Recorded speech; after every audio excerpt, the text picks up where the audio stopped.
नमस्कार, स्वागत है आप सभी का हमारे YouTube चैनल ज्ञान भक्ति वर्षा में।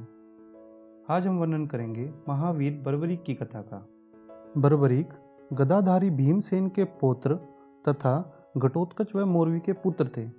यानी दोस्तों, वो पांडवों के ही वंशज थे। उनके घुंघराले बब्बर शेर जैसे बालों के कारण उनका नाम बर्बरीक रखा गया। बाल्यकाल से वे बहुत ही वीर और तेजस्वी योद्धा थे। तो बड़े सोचने की बात यह है, इतने बड़े वीर तेजस्वी योद्धा जो कि पांडवों के वंशज थे, उनको क्यों महाभारत के युद्ध में लड़ने नहीं दिया गया? क्यों उनको इस युद्ध से दूर रखा गया? तो चलिए जानते हैं। बर्बरीक ने युद्ध की कला अपनी माँ मोरवी से सीखी तथा उनकी माँ ने हमेशा उनको यही सिखाया, पुत्र हमेशा कमजोर व बेसहारों का सहारा बनना। दिव्य शक्तियों की प्राप्ति के लिए बर्बरीक ने माँ आदि शक्ति की घोर तपस्या कर उनसे 3 अभेद्य बाण प्राप्त किए और इसीलिए उनका नाम 3 बाणधारी से प्रसिद्ध हुआ। इसी बीच ईर्ष्यापूर्तिक वाल्मीकि ऋषि ने प्रसन्न होकर बर्बरीक को एक धनुष प्रदान किया। अब ये 3 बाण व ये धनुष बर्बरीक को तीनों लोकों में विजय बनाने में समर्थ थे।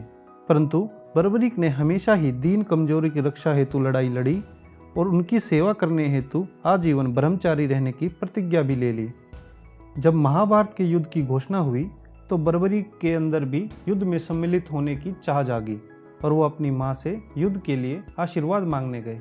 उनकी माँ मोरवी, जिनको संदेह था कि कौरवों की सेना पांडवों की सेना से बहुत बड़ी और शक्तिशाली है तथा युद्ध में पांडवों की हार हो सकती है, उन्होंने बर्बरीक को शिक्षा याद दिलाते हुए वचन ले लिया कि वह सिर्फ हारे हुए पक्ष का साथ देगा। बर्बरीक भी अपनी माँ को वचन दे अपने नीले घोड़े पर बैठ 3 बाण और धनुष ले कुरुक्षेत्र की ओर निकल चले। दोस्तों, भगवान श्री कृष्ण तो त्रिकालदर्शी थे। उनको पता था हार तो कौरवों की निश्चित है, परंतु यदि बर्बरीक युद्ध में आता है तो अपने वचनानुसार वो हारते हुए कौरवों की तरफ से युद्ध करेगा। भगवान श्री कृष्ण ने बर्बरीक को रोकने तथा उसके निश्चय को टटोलने के लिए एक लीला रची तथा ब्राह्मण वेशधर बर्बरीक को रास्ते में रोक लिया और पूछा, हे वीर, तुम कहाँ जा रहे हो? इस पर बर्बरीक ने बता दिया कि वह महाभारत के युद्ध में सम्मिलित होने जा रहा है। श्री कृष्ण जी ने उसका मजाक उड़ाते हुए कहा, जहाँ युद्ध में इतनी बड़ी बड़ी सेना आई हुई है, इतने बड़े बड़े अस्त्र शस्त्र महारथी वीर इकट्ठा हो रखे हैं, वहाँ तुम एक धनुष व 3 बाण लेके जा रहे हो। इस मजाक से बर्बरीक क्रोधित हो उठा और बोला, हे ब्राह्मण, मैं इन तीनों बाणों से सारा युद्ध एक क्षण में जीत सकता हूँ। इस पे श्री कृष्ण भगवान बोले, ऐसा क्या है इन बाणों में? बर्बरीक ने अत्यंत ही घमंड में बोले, मेरे पहले बाण से मैं अपने सभी दुश्मनों को चुन लेता हूँ, दूसरे बाण से जिनकी रक्षा करनी है उनको चुन लेता हूँ और तीसरे बाणों से अपने सभी दुश्मनों का विनाश कर देता हूँ। और तो और कार्य पूरा कर मेरे बाण मेरे पास वापस आ जाते हैं। इस पर भगवान श्री कृष्ण बोले, नहीं नहीं, मैं नहीं मानता ऐसा हो सकता है। तो बर्बरीक ने चुनौती देते हुए कहा, हे ब्राह्मण, तुम मुझसे कोई भी लक्ष्य दो, मैं उसको भेद कर दिखलाता हूँ। श्री कृष्ण बोले, अगर ना भेद पाए तो? बर्बरीक ने वचन देते हुए कहा, जो तुम मांगो मैं देने को तैयार हूँ।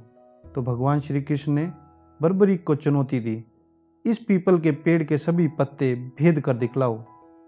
श्री कृष्ण जी का कहना भर ही था, बर्बरीक ने धनुष से बाण चला दिया और पल भर में ही सभी पत्तों को छेद दिया, परंतु तीर बार बार ब्राह्मण के पैरों के पास घूमने लगा।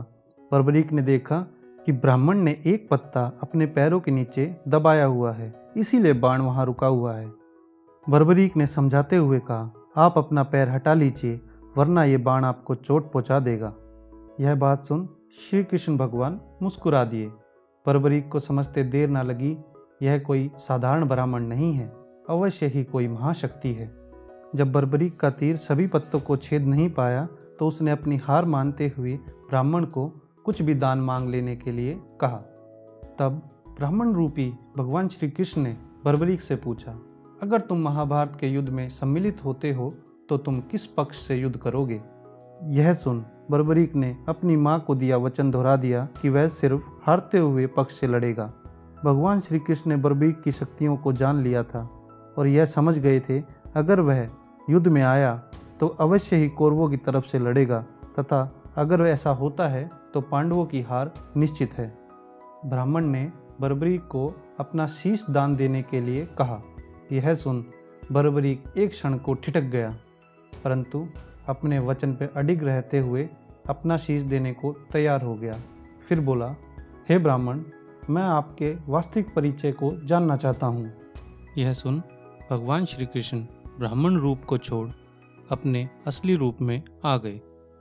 बर्बरीक ने भगवान श्री कृष्ण से निवेदन किया कि वह उनको अपना विराट रूप के दर्शन करा उसका जीवन धन्य कर दें। बर्बरीक की यह बात सुन भगवान श्री कृष्ण अपने विराट रूप में अवतरित हो गए। तब भगवान श्री कृष्ण बोले, हे पुत्र, कोई भी महायुद्ध होने से पहले एक वीर क्षत्रिय का सिर रणचंडी को बलि में चढ़ाया जाता है, और इस पूरे युद्ध में इस समय तुमसे बड़ा महारथी कोई ना है। इसीलिए तुम्हारा शीश रणचंडी की बलि अवश्य ही जाना चाहिए।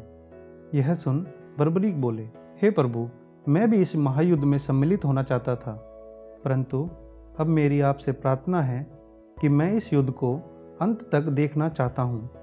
भगवान श्री कृष्ण ने बर्बरीक की यह प्रार्थना स्वीकार कर ली और उसका सिर कुरुक्षेत्र के युद्ध के मैदान में एक ऐसे स्थान पर ऊंची पहाड़ी पर रखवा दिया जहाँ से संपूर्ण युद्ध उसको नजर आता था। जब महाभारत का युद्ध समाप्त हुआ तो सभी महारथी और पांडव आपस में बहस करने लगे कि किसने कितनी वीरता का परिचय दिया।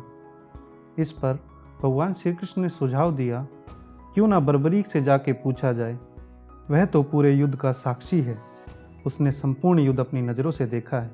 यह सुझाव सभी ने तुरंत मान लिया और बर्बरीक के पास पहुँचे और उससे जानना चाहा कि किसने कितना वीरता का परिचय दिया। यह बात सुन बर्बरीक बहुत ही हंसे और बोले, हे वीरों, मैंने तो मात्र इस युद्ध में दो ही चीज़ें देखी। एक तो भगवान श्री कृष्ण का सुदर्शन चक्र था जो दुश्मनों का संहार कर रहा था। दूसरा, माँ काली मृत्यु काल बनकर दुश्मनों पर टूटी हुई थी। इसके अतिरिक्त मुझे कोई वीरता का परिचय कहीं नहीं दिखाई दिया। श्री कृष्ण ही युद्ध में विजय प्राप्त कराने में सबसे महान कार्य किया है।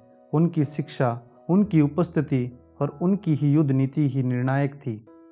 उन्हें युद्ध भूमि में सिर्फ उनका सुदर्शन चक्र घूमता हुआ दिखाई दिया जो कि शत्रु सेना को काट रहा था। यह सुन सभी वीर योद्धा निशब्द हो गए। भगवान श्री कृष्ण बर्बरीक के शीश दान और महान बलिदान से बहुत प्रसन्न हुए और वरदान देते हुए बोले, कलयुग में तुम श्याम नाम से जाने जाओगे, क्योंकि उस युग में हारे हुए का साथ देने वाला ही श्याम नाम धारण करने में समर्थ है। उनका शीश खाटू नगर में दफनाया गया, इसीलिए उन्हें खाटू श्याम बाबा कहा जाता है। इसी कारण बर्बरीक इस कलयुग में भगवान श्री कृष्ण के ही दूसरे नाम श्याम रूप से जाने जाते हैं। और राजस्थान में खाटू नामक जगह पे उनका एक भव्य मंदिर है।